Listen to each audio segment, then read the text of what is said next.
온앵커의 당잠사입니다. 당신이 잠든 사이 전해진 소식들 확인해 보시죠. 오늘은 이 소식부터 살펴보겠습니다. 하워드 막스가 시장 지금 박앤세일이라고 하면서 일명 줍줍해야 한다는 코멘트를 했었죠. 그런데 워런 버핏은 이 와중에도 또 정유주를 계속 사고 있습니다. 그건 어제 말씀드린 내용인데요. 물가 상승에 대한 가능성을 더 염두에 둔 걸까요? 시장이 사실 좋을 거라고 생각을 했으면 시장에 더욱더 민감하게 반영될 수 있는 기술주, 애플 이런 것들을 먼저 담았을 텐데 물가에 대한 부담을 받는다면 시장 전체적으로 호재는 아니죠. 그런데 워런 버핏은 지금 정유주를 담고 있다는 것, 무엇을 의미할까요? 두 시장에 대한 시각 차이가 큰 상황입니다. 과연 1년 뒤에는 누가 웃게 될지 궁금해집니다. 다음 보시죠. 미증시 보겠습니다. 경기 침체 우려가 크게 시장의 지수를 발목 잡은 모습이었습니다. 그런데 아마 이 금요일에 발표될 PCE 물가지표를 앞두고 긴장하고 있는 건지도 모르겠습니다. 지난 11일 5월 CPI 인플레이션 지표를 발표했을 경우를 떠올려 보면 그 당시에 그 지수가 나오기 이틀 전부터 시장이 딱 조정을 받았고 그 지수가 충격적으로 나오면서 그 이후에 추가 하락을 보이기도 했습니다. 그래서 금요일 발표 예정인 PCE 체크가 이번 주에 남은 아주 중요한 포인트로 보여집니다. 일단 간밤 미증시 전체적으로 좀 하락하는 분위기였는데요. 장중 내내 흘러내리는 모습이었습니다. 이 물량 소화 과정을 거치지 못하고 물량들이 더 밑으로 내려온 모습인데요. 나스닥 종합주가 지수의 낙폭이 가장 컸습니다. 그동안 며칠 동안은 성장주, 기술주가 반등폭이 컸었는데 그 부분을 반납하는 모습이었습니다. 3% 가까운 낙폭을 시현했습니다. 다음 보겠습니다.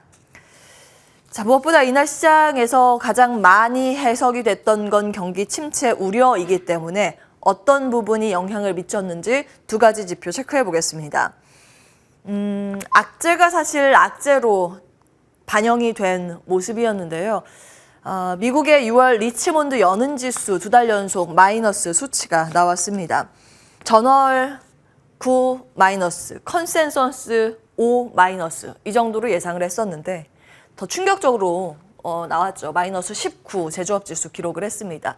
신규 주문은 마이너스 38인데 이게 제조업 신규 주문의 차트입니다. 보시면 현재 여기에 위치해 있죠. 그런데 이 과거에 그 경기 침체 국면을 보시면 거의 그 수준 근처까지 내려온 것을 확인하실 수가 있고요. 특히 신규 주문이 그렇습니다. 과거의 경기 침체 사이클 이 부분 그리고 2008년 금융위기 이 부분이 있죠. 조금 더 거슬러 가면 이 부분이 있는데 그 부분 정도까지 내려온 것을 확인하실 수가 있습니다. 다음 보시죠. 사실 리치몬드 연은은 미국의 수도권이거든요. 다른 지역보다 변호사, 회계사 등의 이 전문직이 많아서 소득 수준이 높은 편입니다. 때문에 다른 지역보다 경기 침체의 영향이 상대적으로 적다고 알려져 있는데 앞서 보신 것처럼 침체 신호가 잡히고 있다 보니 상대적으로 심리가 조금 더 무너지는 모습이었습니다. 그만큼 미국 경기가 좋지 않는가로 해석이 되는 분위기였고요. 두 번째 지수, 이 지수도 좀 발표가 됐었죠. 컨퍼런스 보드 지수. 인데요. 예상은 그래도 한 100은 넘기지 않을까로 맞춰졌었는데 그 밑돈 수치가 발표됐습니다. 소비자 신뢰지수의 발표치는 2021년 2월 이후 최저치인데 기대지수가 더욱더 좋지 않았죠. 2013년 3월 이후 최저치입니다. 66.4인데요. 이 기대와 현 실제 상황 이 차이를 스프레드라고 하죠. 그 스프레드 수치가 여기에 나와 있습니다. 보시는 것처럼 여기까지 지금 떨어져 있는 상황인데요. 과거에 2008년 금융위기도 이 정도 수치는 아니었습니다. 거의 비슷하게 경기 침체 수준과 맞물리고 있는 상황입니다. 다음 보시죠. 이러한 내용들이 기대 인플레이션을 끌어올리는 역할을 했습니다. 연준의 1년 기대 인플레이션 나와 있는데요. 2008년 금융위기보다 더 위로 치솟고 있는 상황입니다. 지난주에 말씀드린 것처럼 행동경제학으로 본 인플레이션은 심리 자체가 영향을 지대하게 끼치기 때문에 지금 심리적으로 인플레이션, 물가가 더 오를 거라고 겁을 먹게 되면 이후에 진짜 인플레이션이 더 오르는 영향을 끼치게 된다. 이런 부분들을 말씀드렸습니다. 비합리적인 심리이지만 이 기대 인플레에 영향을 주고 기대 인플레이션은 실질적인 인플레이션에 영향을 줄 가능성이 높다는 부분. 이런 부분 때문에 시장이 좀 흔들리는 모습을 보였습니다. 다음 보시죠. 물가에 영향을 주는 유가도 슬며시 다시 오르고 있습니다. 석유 시장 유동성이 점점 좀 얕아지고 있는데요. WTI와 브렌트유의 미결제 약정인데 지금 7년 만에 최저치까지 뚝 떨어져 있습니다. 작은 바람만 후 불면 쉽게 올라갈 수 있다는 것을 의미하죠. 서부 텍사스산 원유 WTI는 다시 $110 위로 진입이 된 모습입니다. 브렌트유도 같이 급등하는 모습 간밤 나왔습니다. 중국의 이슈가 또 영향을 미친 것으로 보입니다. 중국에 지금 방역이 풀리고 있는 상황인데요.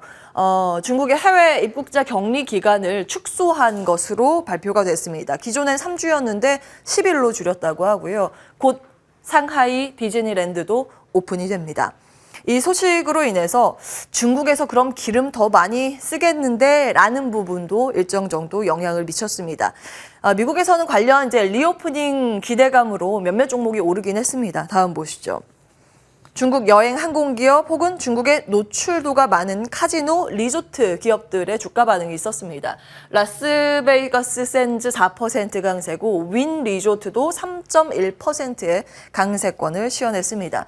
근데 그보다 눈길은 가는 건 좀 하락세를 시현했던 종목들이죠. 낙폭이 상승폭보다 더 깊은 부분을 확인하실 수가 있습니다. 나이키 같은 경우에는 실적 선방한 모습이었거든요. 실적 나쁘지 않았는데 가이던스를 부진하게 발표했습니다. 물가가 오르기 때문에 지갑을 앞으로 좀 닫게 될까라는 그런 걱정으로 해석이 되면서 나이키 주가 7% 급락으로 마무리가 됐고요. 반도체주들이 좀 부진한 흐름을 보였습니다. AMD 6%, 엔비디아 5% 하락률을 기록했습니다. 디램의 현물 가격이 지금 2% 이상 내렸다고 전해지는데요. 작년 11월 저점을 하회했다는 소식도 걱정이긴 합니다. 다음 보겠습니다.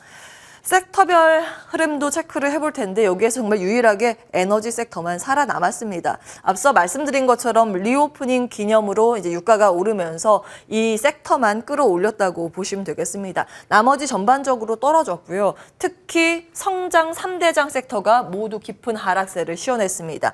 이미 소비재 4%, 테크놀로지, 커뮤니케이션 섹터, 기술주, 성장주들 포진돼 있는 이 지수도 3%대의 하락률을 나타냈습니다. 종목별로 조금 더 정리해봤는데요. 다음 보시죠.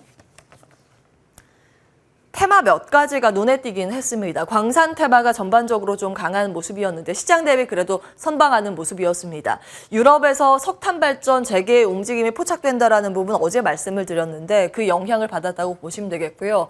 화학, 비료 섹터 이 관련 기업들이 최근 부진한 흐름을 보이다가 요즘 조금 매수세가 유입되는 모습이었습니다. 간밤 상승률 기입을 해봤고요. 천연가스 가격이 오르다 보니 이 화학 비료에 필요한 아주 중요한 소재죠. 그렇다 보니까 가격의 전가 가능성이 언급이 많이 됐습니다. 그 영향을 받았고요. 두 가지 특징주만 더 보겠습니다. 반도체 섹터가 전반적으로 부진을 면치 못했는데 퀄컴이 홀로 상승세를 시현했습니다. 꿔밍치라고 이제 애플 관련해서 귀신같이 미리 예측을 잘하는 애널리스트로 알려져 있는 인물이죠. 이 인물이 애플이 원래 과거에 퀄컴의 모델 칩을 대체할 수 있는 퀄컴 거 안 쓰고 자체적으로 쓸 수 있게끔 개발을 한다고 선언을 하고 계속 이제 준비를 하고 있는데요. 이게 잘 안 되고 있는 것으로 보인다라는 코멘트가 나왔습니다. 그러자 그러면 퀄컴 거 계속 쓰겠구나라는 기대감이 작용을 하는 모습이었고요. 테슬라가 좀 많이 빠지긴 했습니다. 증권사 추정치 하향 조정 소식도 있었고요. 자율주행 부문의 직원이 요즘 대거 해고되고 있는 상황입니다. 최근 들어서 이제 직원 해고 소식들을 이따금씩 전해드리고 있는데요. 확실히 이달 들어서 이 기술 기업들의 해고 소식이 굉장히 많다는 점은 참고해 보셔야겠습니다. 다음 보시죠. 자, 어제 전해드린 소식 다시 한번 좀 체크를 해볼까요? 이 일정이 지금 진행이 되고 있기 때문에 다시 한번 보도록 하겠습니다. 이제 어제 말씀드린 내용은 에너지 섹터, 원자력, 청정에너지, 전기차, 신재생, 풍력 여러 가지 같이 체크해 드렸습니다. 물론 지금 거스를 수 없는 대세가 대체 에너지이기 때문에 긴 관점에서 지속적인 관심이 필요하겠지만 어제 말씀드린 내용들, 밸류체인 단, 특히 이제 풍력 부품단에서는 상한가가 나오기도 했고 태양광 원전 등은 단기에 또 급한 어제 상승세를 시현하기도 했습니다. 그래서 단기 차익을 노려야 할지 오늘 중요할 것 같은데 개장 중계하면서 그 부분 체크해 보도록 하겠고요. 신재생에너지 밸류체인 총정리는 어제 해드렸고 오늘은 좀 다른 이야기를 해볼까 합니다. 여기에 보시는 것처럼 반도체 이야기도 나오긴 할 텐데 방위 산업에 대한 부분도 언급이 될 겁니다. 소식들이 좀 관련된 부분 있어서 다시 정리를 해봤습니다. 이제 튀르키예가 나토 가입에 대해서 찬성을 했다는 소식. 이제 양해각서 체결 소식인데 이거는 좀 더 지켜보셔야겠고요. 기본적으로 나토라는 것은 중국과 러시아를 견제하기 위한 모임 아닙니까? 그래서 이제 방위 산업에 대해서 부각이 될 가능성이 있습니다. 다음 보시죠. 자, 그런 관점에서 과거에 좀 보여드렸던 밸류 체인 다시 정리를 해왔습니다. 방산이라고 하면 무기를 직접 제조하는 큰 종목들이 있을 겁니다. 이거는 다 알고 계실 거고요. 간접 제조하는 쪽은 이 아랫단에 위치해 있습니다. 그 납품 기업들이 많은데요. 이 내용까지 한번 체크해 보시면 되겠고요. 통신 장비 쪽이 좀 많은 편입니다. 이 점까지 체크해 드렸습니다. 오늘 거의 당잠사였습니다.